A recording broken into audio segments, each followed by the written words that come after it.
ಒಬ್ಬ ಸಾಮಾನ್ಯ ಗುತ್ತಿಗೆದಾರನಾಗಿ ಸಿನಿಮಾಗಳ ನಿರ್ಮಾಪಕನಾಗಿ ಕೆಲಸವನ್ನ ಆರಂಭಿಸಿ ಇಂದು ನೂರಾರು ಕೋಟಿ ಆಸ್ತಿಯ ಒಡೆಯ ಪ್ರಭಾವಿ ರಾಜಕಾರಣಿ, ಬೆಂಗಳೂರಿನ ಆರ್ಆರ್ ನಗರ ಅಂದ್ರೆ ರಾಜರಾಜೇಶ್ವರಿ ನಗರದ ಶಾಸಕ ಮಾಜಿ ಸಚಿವ ಮುನಿರತ್ನ ಅವರ ರಾಜಕೀಯ ಹಾಗೂ ಇವರ ಆರ್ಥಿಕ ಜೀವನದ ಕತೆ ನಿಜಕ್ಕೂ ರೋಚಕ.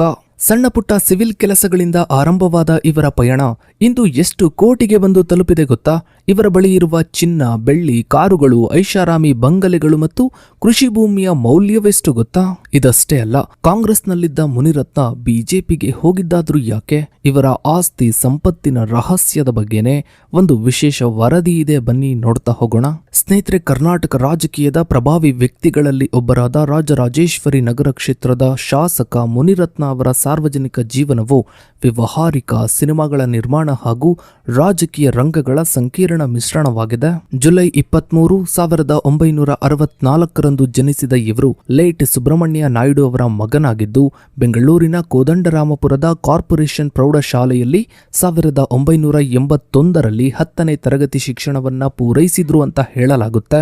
ರಾಜಕೀಯ ಪ್ರವೇಶಕ್ಕೆ ಮೊದಲು ಮುನಿರತ್ನ ಅವರ ಪ್ರಮುಖ ಜೀವನಾಧಾರ ಹಾಗೂ ಸಂಪಾದನೆಯ ಮೂಲಗಳು ನಾಗರಿಕ ಗುತ್ತಿಗೆ ಅಂದ್ರೆ ಸಿವಿಲ್ ಕಾಂಟ್ರಾಕ್ಟಿಂಗ್ ಮತ್ತು ಸಿನಿಮಾಗಳ ನಿರ್ಮಾಣ ಕ್ಷೇತ್ರಗಳಾಗಿದ್ವು.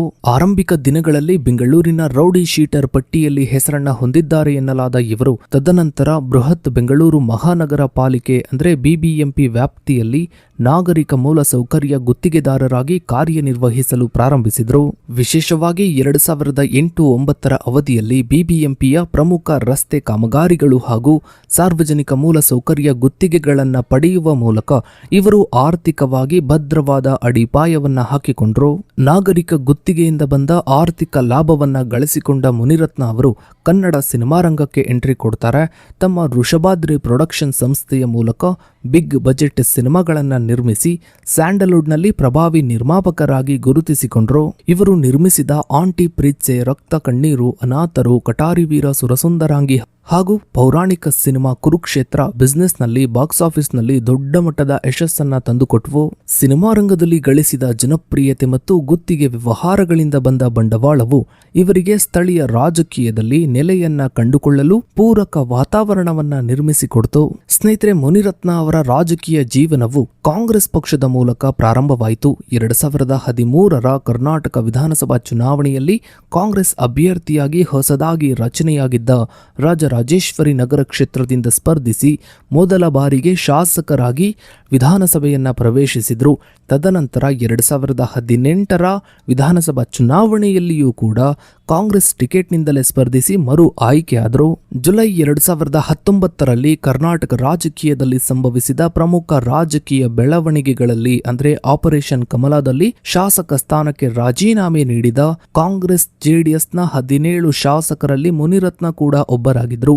ಈ ರಾಜೀನಾಮೆಗಳ ಫಲವಾಗಿ ಎಚ್.ಡಿ. ಕುಮಾರಸ್ವಾಮಿ ನೇತೃತ್ವದ ಸಮ್ಮಿಶ್ರ ಸರ್ಕಾರ ಪತನಗೊಂಡು ಬಿಎಸ್ ಯಡಿಯೂರಪ್ಪ ನೇತೃತ್ವದ ಬಿಜೆಪಿ ಸರ್ಕಾರ ಅಧಿಕಾರಕ್ಕೆ ಬಂದಿತ್ತು. ನಂತರ ಬಿಜೆಪಿ ಸೇರ್ಪಡೆಯಾದ ಇವರು ನವೆಂಬರ್ 2020ರಲ್ಲಿ ನಡೆದಂತಹ ಉಪಚುನಾವಣೆಯಲ್ಲಿ ಬಿಜೆಪಿ ಅಭ್ಯರ್ಥಿಯಾಗಿ ಭಾರಿ ಬಹುಮತದಿಂದ ಜಯಗಳಿಸಿದರು. ಆಗಸ್ಟ್ 4, 2021ರಂದು ಬಿಎಸ್ ಯಡಿಯೂರಪ್ಪ ಮತ್ತು ಬಸವರಾಜ ಬೊಮ್ಮಾಯಿ ಸಂಪುಟದಲ್ಲಿ ಸಚಿವರಾಗಿ ಪ್ರಮಾಣ ವಚನ ಸ್ವೀಕರಿಸಿದ ಮುನಿರತ್ನ ಅವರಿಗೆ ತೋಟಗಾರಿಕೆ ಹಾಗೂ ಯೋಜನೆ, ಕಾರ್ಯಕ್ರಮ, ಸಂಯೋಜನೆ ಮತ್ತು ಸಾಂಖ್ಯಿಕ ಖಾತೆಗಳನ್ನು ನೀಡಲಾಯಿತು. ಮೇ 13, 2023ರವರೆಗೆ ಸಚಿವರಾಗಿ ಸೇವೆ ಸಲ್ಲಿಸಿದ ಇವರು ಮೇ 2023ರ ವಿಧಾನಸಭಾ ಚುನಾವಣೆಯಲ್ಲಿಯೂ ಮತ್ತೆ ಆರ್ಆರ್ ನಗರ ಕ್ಷೇತ್ರದಿಂದ ಬಿಜೆಪಿ ಶಾಸಕರಾಗಿ ಮರು ಆಯ್ಕೆಯಾದರು.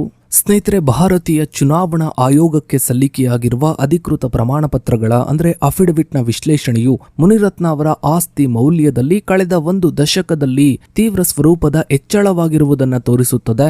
2018ರಿಂದ 2023ರ 5 ವರ್ಷಗಳ ಅವಧಿಯಲ್ಲಿಯೇ ಇವರ ಘೋಷಿತ ಆಸ್ತಿಯು ಸುಮಾರು 250 ಕೋಟಿಗೂ ಹೆಚ್ಚು ಜಿಗಿತವನ್ನ ಕಂಡಿದ್ದು 2023ರ ಚುನಾವಣೆಯಲ್ಲಿ ಸ್ಪರ್ಧಿಸಿದ ಅತ್ಯಂತ ಶ್ರೀಮಂತ ಅಭ್ಯರ್ಥಿಗಳಲ್ಲಿ ಮುನಿರತ್ನ 3ನೇ ಸ್ಥಾನದಲ್ಲಿದ್ದರು. 2013ರಲ್ಲಿ 28.83 ಕೋಟಿ, 2018ರಲ್ಲಿ 62.61 ಕೋಟಿ, 2023ರಲ್ಲಿ 260.59 ಕೋಟಿ, ಇನ್ನು ಸ್ನೇಹಿತರೆ 2023ರ ಚುನಾವಣಾ ಪ್ರಮಾಣ ಪತ್ರಗಳ ಪ್ರಕಾರ ಮುನಿರತ್ನ ಮತ್ತು ಇವರ ಪತ್ನಿ ಮಂಜುಳಾ ಅವರ ಪ್ರಮುಖ ಆದಾಯದ ಮೂಲಗಳು ವ್ಯವಹಾರ, ಆಸ್ತಿಗಳ ಬಾಡಿಗೆ ಆದಾಯ, ಶಾಸಕರ ಶಾಸನಬದ್ಧ ವೇತನ, ಕೃಷಿ ಆದಾಯ ಹಾಗೂ ಬ್ಯಾಂಕ್ ಠೇವಣಿಗಳ ಮೇಲಿನ ಬಡ್ಡಿ ಆದಾಯವಾಗಿದೆ. ಇನ್ನು ಸ್ನೇಹಿತರೆ 2023ರ ಅಫಿಡವಿಟ್ನ ಪ್ರಕಾರ ಮುನಿರತ್ನ ಕುಟುಂಬದ ಒಟ್ಟು ಚರಾಸ್ತಿಯ ಮೌಲ್ಯ 33.01 ಕೋಟಿ ಆಗಿದೆ. ಇದರಲ್ಲಿ ಮುನಿರತ್ನ ಅವರ ಹೆಸರಿನಲ್ಲಿ 31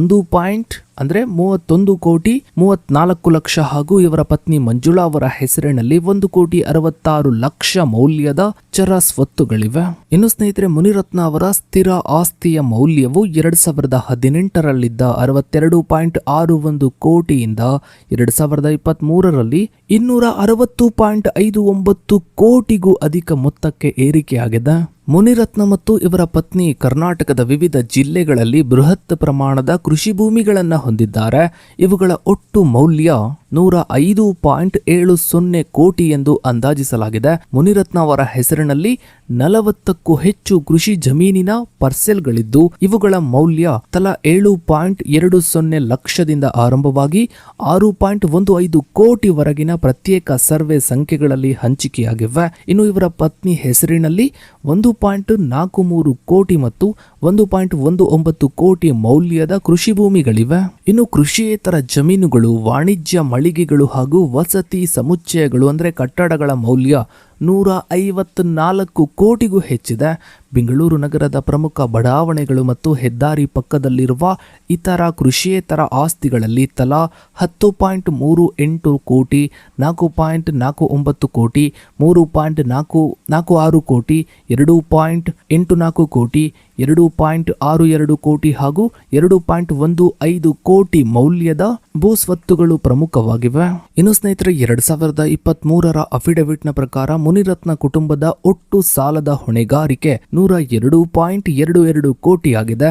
ಇದರಲ್ಲಿ ಮುನಿರತ್ನ ಅವರ ಸ್ವಯಂ ಸಾಲ 93.48 ಕೋಟಿ ಹಾಗೂ ಪತ್ನಿಯ ಸಾಲ 8.73 ಕೋಟಿ ಸೇರಿದೆ. ಇನ್ನು ಸ್ನೇಹಿತರೆ ಶಾಸಕ ಮುನಿರತ್ನ ಅವರ ಸಾರ್ವಜನಿಕ ಜೀವನವು ಆರಂಭದಿಂದಲೂ ಸರಣಿ ಹಗರಣಗಳು, ಅಧಿಕಾರ ದುರ್ಬಳಕೆ, ಅಕ್ರಮ ಆಸ್ತಿ ಗಳಿಕೆ, ತೀವ್ರ ಸ್ವರೂಪದ ಕ್ರಿಮಿನಲ್ ಆರೋಪಗಳಿಂದ ಸದಾ ಚರ್ಚೆಯಲ್ಲಿದೆ.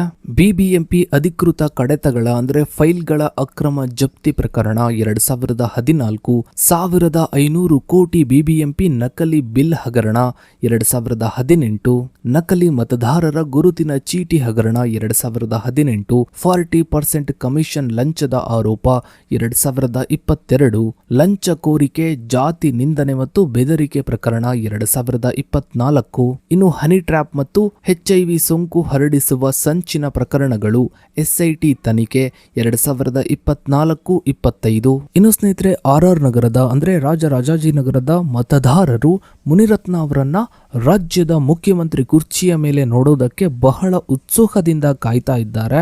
ಇನ್ನು ಮುನಿರತ್ನ ಅವರು ಕೂಡ ಮುಂದಿನ ದಿನಗಳಲ್ಲಿ ರಾಜ್ಯದ ಮುಖ್ಯಮಂತ್ರಿಯಾಗಿ ರಾಜ್ಯವನ್ನ ಮತ್ತೊಂದು ಹಂತಕ್ಕೆ ಕೊಂಡೊಯ್ಯಬೇಕಾಗಿದೆ. ಸೊ ಇದಾಗಿತ್ತು ಸ್ನೇಹಿತರೆ ಇವತ್ತಿನ ಈ ಒಂದು ವಿಡಿಯೋದ ಬಗ್ಗೆ ನಿಮ್ಮ ಅನಿಸಿಕೆ ಅಭಿಪ್ರಾಯಗಳನ್ನ ತಪ್ಪದೆ ಕಮೆಂಟ್ ಸೆಕ್ಷನ್ ಅಲ್ಲಿ ಕಮೆಂಟ್ ಮಾಡಿ. ಹಾಗೆ ವಿಡಿಯೋಗೊಂದು ಲೈಕ್ ಮಾಡ್ತಾ ವಿಡಿಯೋನ ಆದಷ್ಟು ಎಲ್ಲ ಕಡೆ ಶೇರ್ ಮಾಡಿ. ನೀವಿನ್ನು ನಮ್ಮ ಚಾನಲ್ಗೆ ಸಬ್ಸ್ಕ್ರೈಬ್ ಆಗಿಲ್ಲ ಅಂದ್ರೆ ಕೆಳಗಡೆ ಕಾಣ್ತಾ ಇರೋ ಸಬ್ಸ್ಕ್ರೈಬ್ ಅನ್ನ ಕ್ಲಿಕ್ ಮಾಡಿ. ಹಾಗೆ ಪಕ್ಕದಲ್ಲಿ ಕಾಣೋ ಬೆಲ್ ಐಕಾನ್ ಕೂಡ ಕ್ಲಿಕ್ ಮಾಡಿ. Thanks for watching.